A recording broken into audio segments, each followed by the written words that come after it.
एक दिन मैंने बहन को बाथरूम में प्राकृतिक अवस्था में नहाते हुए देख लिया तो मुझसे रहा नहीं गया।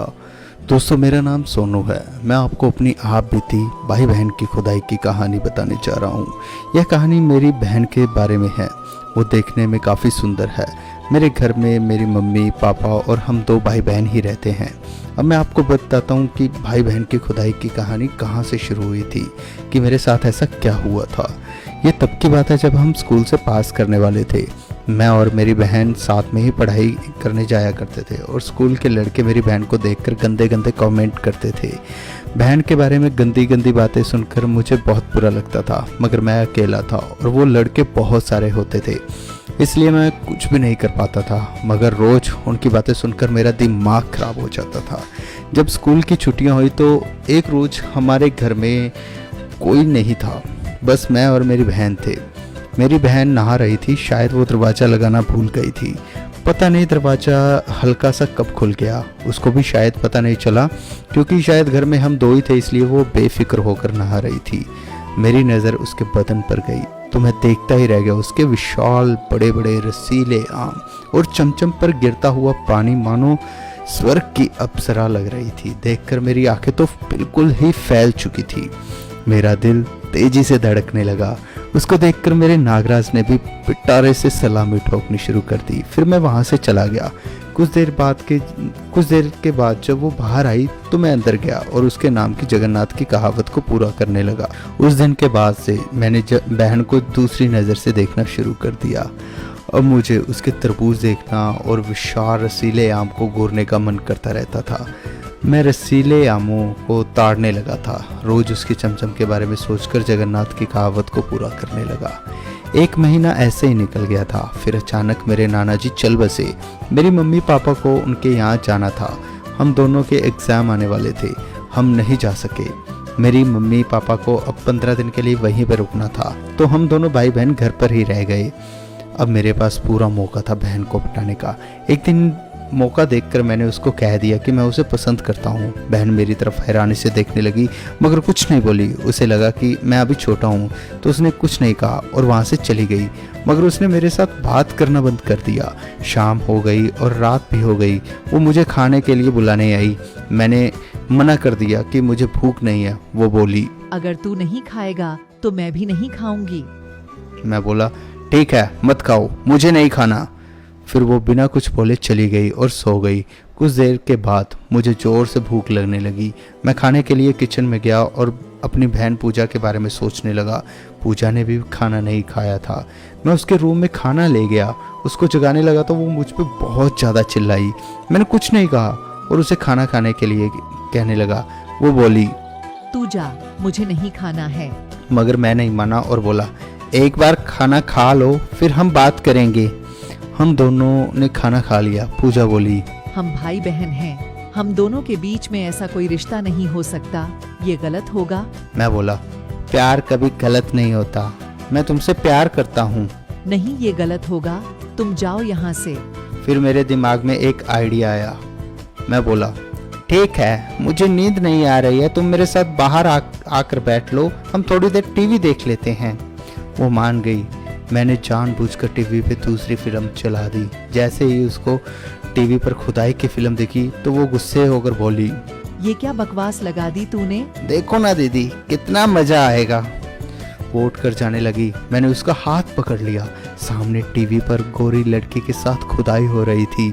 मेरा मन भी बहन को प्राकृतिक अवस्था में करने का कर रहा था, मगर मैं जोर नहीं डालना चाह रहा था। मैंने उसको उकसाने के लिए कहा, मुझे पता है तुम नहीं देखोगी, अगर ऐसा किया तुम्हें भी मुझसे प्यार हो जाएगा। ऐसा कुछ नहीं है, मैं तेरे साथ ऐसा कुछ नहीं करना चाहती। फिर मैं बोला, तो फिर तुम डर क्यों रही हो? अगर ऐसा नहीं है तो मेरे साथ बैठकर देखो ये फिल्म। पूजा ने मेरी चुनौती को स्वीकार कर लिया।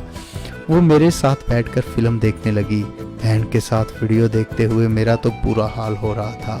मैंने देखा कि पूजा के माथे पर भी पसीना आ रहा था।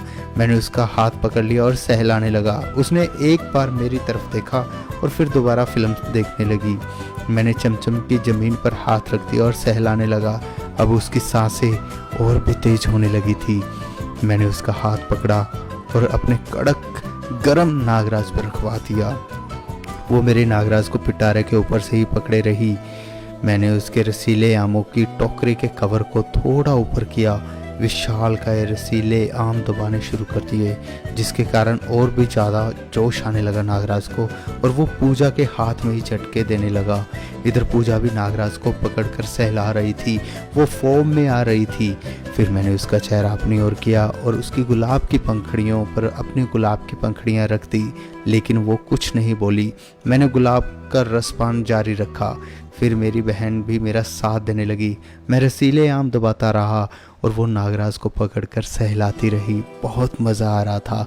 आज मेरा सपना ऐसा लग रहा था कि पूरा होने जा रहा है। फिर मैंने उसको लेटा लिया और चमचम का कवर हटाया। चमचम थैली में नहीं थी। यह देखकर मेरे मुंह में पानी आ गया और मैंने चमचम पर हाथ रखा। उसके बाद मैंने अपने मुंह से चमचम को प्यार करना शुरू कर दिया। पूजा सिसकारियाँ लेने लगी। आह भैया, ये क्या कर रहे हो? मैं बोला, तुम्हें प्यार कर रहा हूँ बहना। अब पूजा बहुत ज़्यादा फॉर्म में होने लगी थी। उसकी चमचम से पानी का नमकीन स्वाद आने लगा था। मैं रसीले आमों को ज़ोर ज़ोर से दबा रहा था। पूजा अब ज़ोर ज़ोर से सिसकारियाँ ले रही थी। आह भैया, आराम से, पागल हो रही हूँ मैं। आह। मैंने देखा कि अब पूजा खुद ही अपने रसीले आमों को दबा रही थी। फिर उसने मेरे सिर को अपने हाथों से चमचम पर दबाना शुरू कर दिया। वो ज़ोर से सिसकारियाँ लेने लगी। पूजा मेरे सिर को ज़ोर ज़ोर से दबा रही थी। मेरी भी सांसें रुकने लगी। फिर एकदम से उसकी चमचम से ढेर सारा गरम गरम रस बाहर निकला। मेरा पूरा चेहरा चमचम के रस से भीग गया था। वो शांत हो गई। मैंने चमचम का सारा रस पी लिया। बहुत मज़ा आया था मुझे वो रस पीने में। मेरा नागराज पागल हुए जा रहा था। मैं उठा और उसके मुंह के पास नागराज को ले गया और उसे बोला कि इसे मुंह से प्यार करो। बहन ने मुंह से प्यार करने के लिए मेरे नागराज को साफ इनकार कर दिया। फिर मैं चमचम को दोबारा से सहलाने लगा। फिर वो फॉर्म में आकर बोली, बस भैया, अब खुदाई शुरू कर दो। मैं पागल सी हो रही हूँ। मैं भी बहन के साथ खुदाई के लिए मरा जा रहा था। मैंने उसके पेड़ों को खोला और नागराज को चमचम के दरवाजे पे सेट किया। मैंने एक जोर का धक्का मारा और नागराज चमचम का दरवाज़ा तोड़कर अपना मुंह अंदर कर दिया। वो जोर से चिल्लाई, आई मम्मी, मर गई, बाहर निकाल कुत्ते, बहुत दर्द हो रहा है। मगर मैंने उसकी एक न सुनी। मैंने लगातार धक्के लगाने शुरू कर दिए और पूरा नागराज चमचम के आखिरी छोर तक उतार दिया। अब खुदाई शुरू हो चुकी थी। रुकने का नाम नहीं था। कुछ देर तक वो चीखती चिल्लाती रही, मगर फिर वो शांत होने लगी।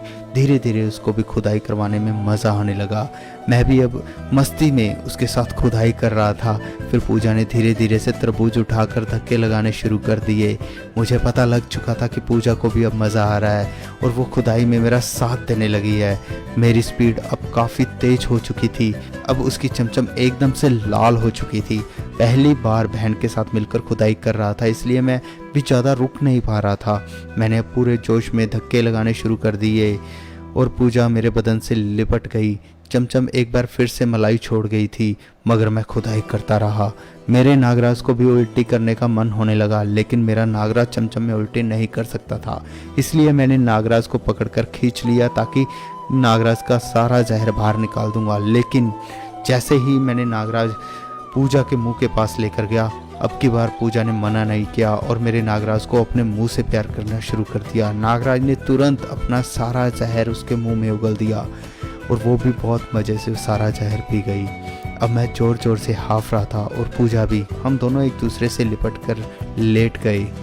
वो बोली, भैया, मैं तो हैरान हूँ कि भाई के साथ खुदाई करके भी इतना मज़ा लिया जा सकता है।